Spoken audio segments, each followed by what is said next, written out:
Saya akan menjelaskan tentang metabolisme karbohidrat.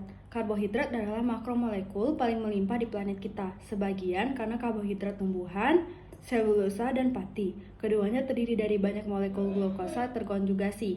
Selulosa merupakan elemen struktural penting dari dinding sel tumbuhan.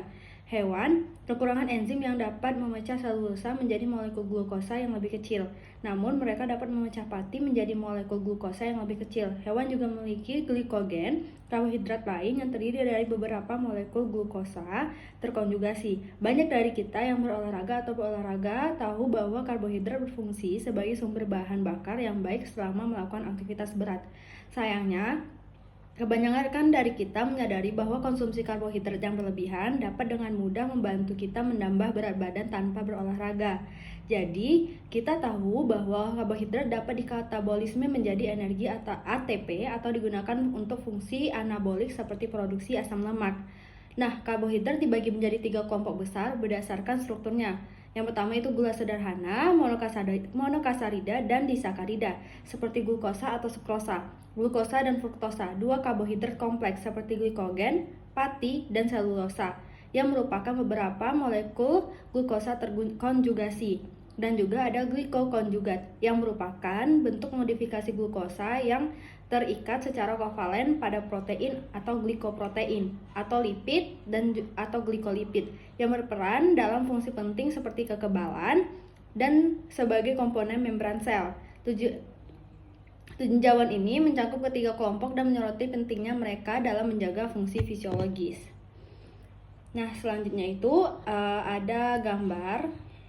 Gambar ini menjelaskan sekilas tentang metabolisme karbohidrat. Gula sederhana seperti glukosa, fruktosa, atau gluktosa memiliki titik masuk berada ke dalam glikosis, suatu proses yang disebut gluconeogenesis.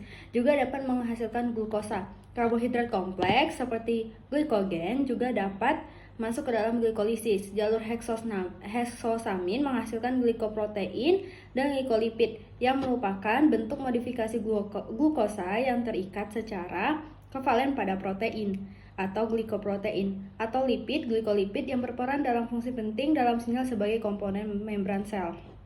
Nah, selanjutnya yaitu gangguan metabolisme yang menyebabkan suatu penyakit, yaitu hiperglikemi, adalah keadaan peningkatan kadar glukosa darah di atas 200 mg per dl dan merupakan gejala awal terjadinya penyakit diabetes mellitus.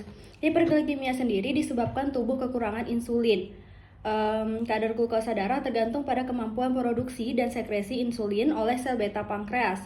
Insulin dikenal sebagai hormon yang berperan penting untuk mengatur keseimbangan glukosa darah dalam sirkulasi darah.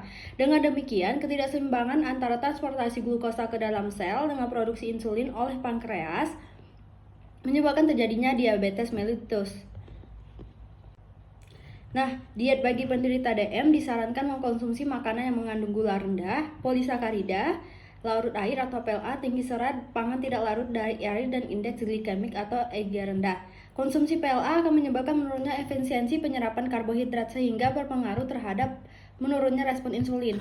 Serat pangan mempunyai kemampuan menurunkan glukosa darah melalui mekanisme penghambatan penyerapan glukosa ke dalam darah. Nah, indeks glikemik adalah tingkatan pangan yang disesuaikan dengan kecepatan pangan tersebut dalam menaikkan glukosa darah, sehingga semakin tinggi makanan berkarbohidrat yang dikonsumsi, maka peningkatan gula darah dalam tubuh semakin cepat. Indeks glikemik bahan pangan berhubungan dengan kadar glukosa darah. Jika pola makan sehari-hari mengandung indeks glikemik tinggi, maka gula darah dalam tubuh cenderung tinggi. Setiap saat hal inilah yang nantinya berpengaruh pada kontrol gula darah responden. Terima kasih.